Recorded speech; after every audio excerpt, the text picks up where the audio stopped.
morning, good afternoon, good evening. Many people would agree that corruption is one of the biggest problems in Zimbabwe. In 2017, when the military coup was staged, the people were told that the primary purpose of the coup was to remove the corrupt individuals who surrounded Mugabe.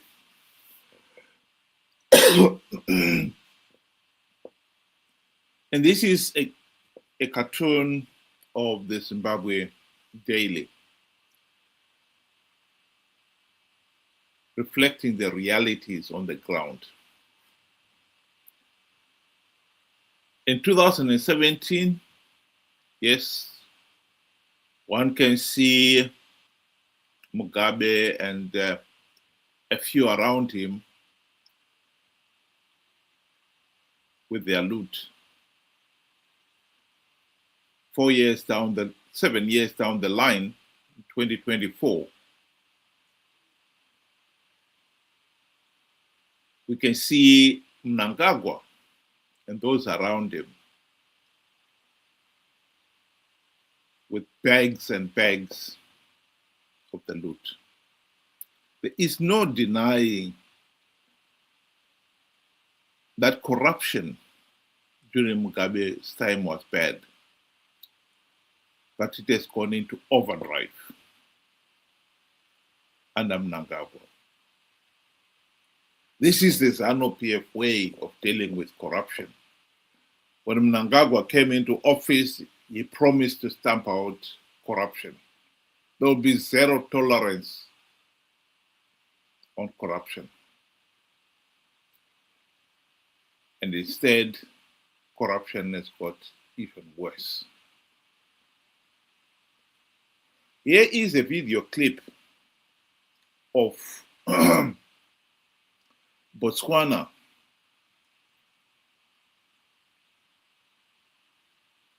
answer to the same problem of corruption.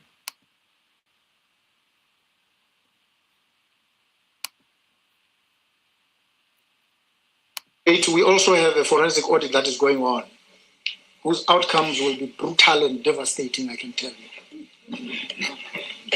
Anybody who has stolen anything from the government must start running now. It is vicious, it is serious. It is a process that is not controlled by me. Experts, crack experts who have the skills and the expertise to identify the problems and to trace where the assets have gone. Anybody who has had anything untoward to do with government resources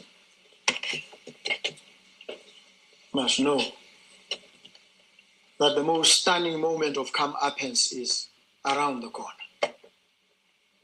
And we took this approach so that it doesn't become a political witch hunt. Nobody says, well, they persecuted him when he was in the opposition, now it's payback time. There's no payback. Objective, scientific, proper, professional process that determines what happened. And we're not doing it to punish anybody, we're doing it in order to correct and to lay down some bright lines about not only those who were there before, but those who are there now, and those who will come in the future. Who could argue with that? I think many people in Zimbabwe would accept and realize that in Zimbabwe, this has not been possible. Stamping out corruption has proven to be a bridge too far. Simply because we do not have a democratic system. Those in positions of power and authority are not accountable to the people. This is at the heart of our problem. Zimbabwe is not a democratic nation. It's amazing that 45 years after independence, we still have failed to hold free, fair, and credible elections.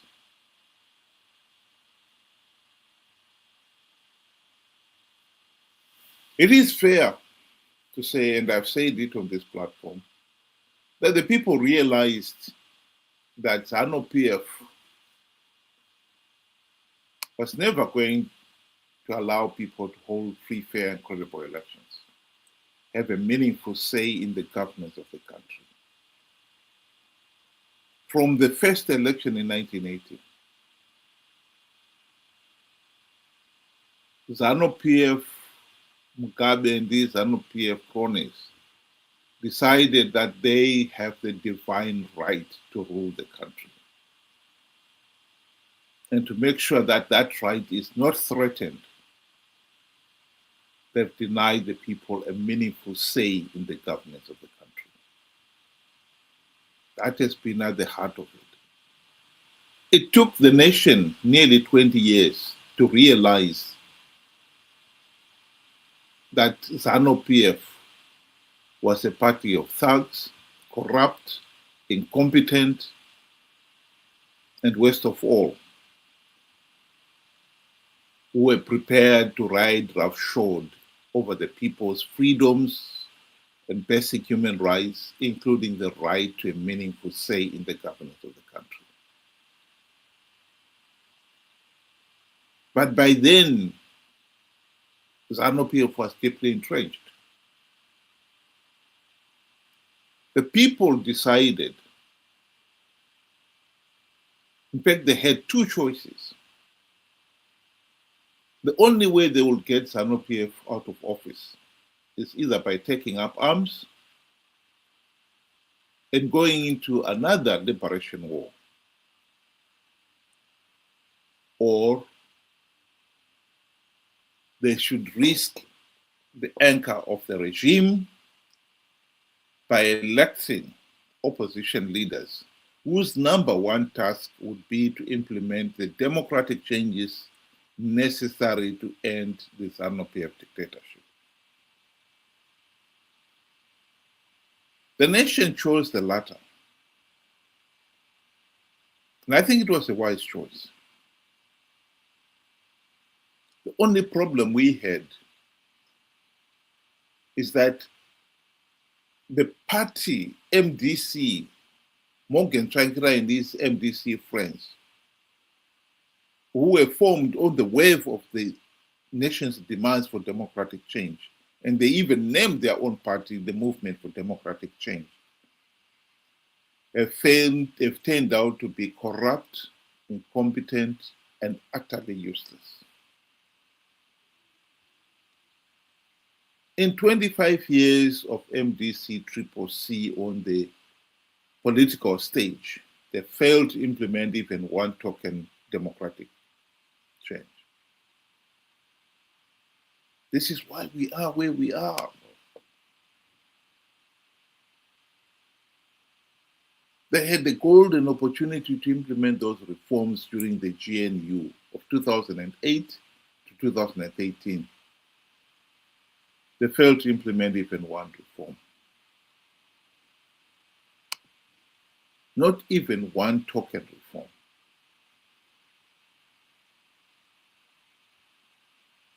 Mugabe bribed them with the trappings of high office. And Tsvangirai and company forgot about the reforms.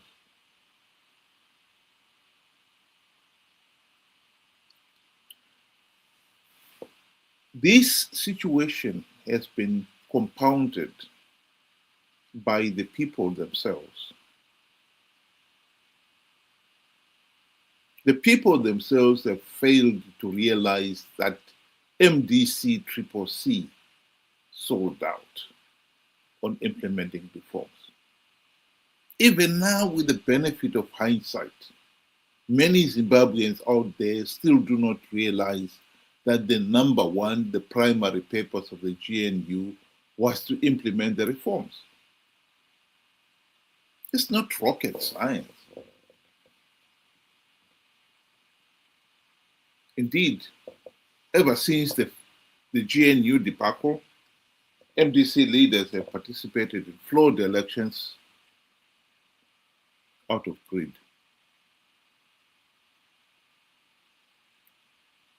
Knowing fully well that Zanu PF was rigging the elections, and knowing fully well that participating will only give Zanu PF legitimacy.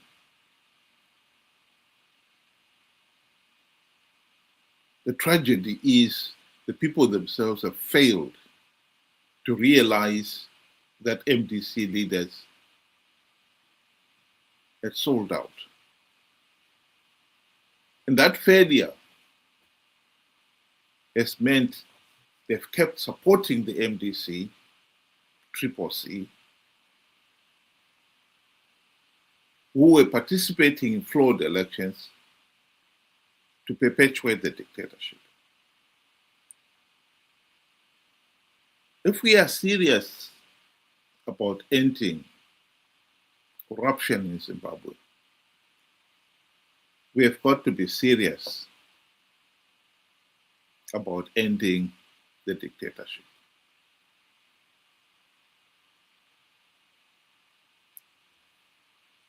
Some people get confused and they think, oh, no, Zanu PF is the party in government, so we must look to them to end the dictatorship. That decision was made in 1999. If you want Zanu PF to implement the reforms, then you have to take up arms and fight them, because Zanu PF will never reform itself out of office. I don't know how many times someone has got to repeat that for some people to finally get it. If we want Zanu PF, we expect Zanu PF to reform itself, you can forget it, because Zanu PF will never reform itself out of office. We have to take up arms. We didn't have to take up arms. What we opted for is to elect an opposition that will, when in government, implement those reforms. The MDC CCC leaders had the opportunity to implement those reforms. Your failure to accept that MDC leaders have failed is at the heart of why we are stuck with this dictatorship. It is amazing how Zimbabweans have literally struggled to accept that Chamisa is a liar. Even with all the benefits of hindsight, they cannot accept the reality that Chamisa is a liar and a con man. Ende patakasangana na Trump akatibvunza naye akomana mari yamuri kuda kuti nyika ifambe imari. Serious questions were raised about your behaviour in Washington, D.C. You did see some senior people on Capitol Hill, some Congress people, but you also claimed that you'd seen Donald Trump. You claimed you had a conversation with him in which you said he asked you how much you needed to move the country forward. You told him $15 billion, and he said to you that he would provide the money if you won the election. That was not true, was it? Sangana na Trump akatibvunza naye akomana mari yamuri kuda kuti nyika ifambe imari. It was not true that you'd seen Donald Trump and that Donald Trump indicated to you that he would provide, if you won the election, $15 billion. All those statements were said by other people, not what I said. Akasangana na Trump akatibvunza naye akomana mari yamuri kuda kuti nyika ifambe imari. Well, no, because there is a video which shows you at a rally in January back home in Zimbabwe saying that Donald Trump had pretty much promised you $15 billion. To be clear, because some people in Zimbabwe are still confused, you're now telling me you did not meet Donald Trump. We did not.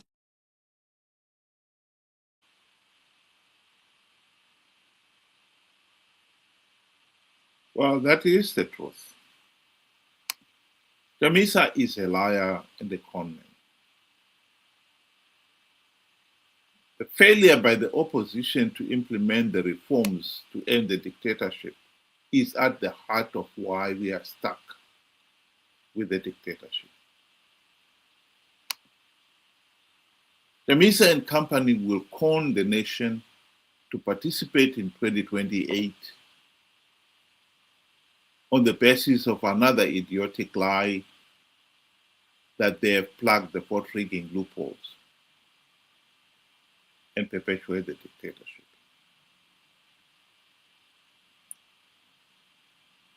There will be no meaningful political change in Zimbabwe until we cure ourselves of the curse of rigged elections and bad governance.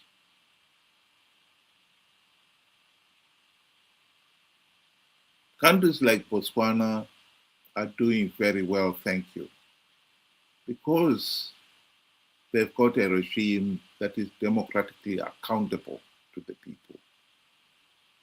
There's nothing secret about it. If we want the same, we have to end the curse of rigged elections and bad governance. If we want the same, we have to elect competent opposition leaders who will implement the democratic reforms. MDC, CCC have sold out on that point. And to keep on pretending that they will somehow accomplish that task is naive, to say the very least. Think about it. Thank you very much. Have a good evening.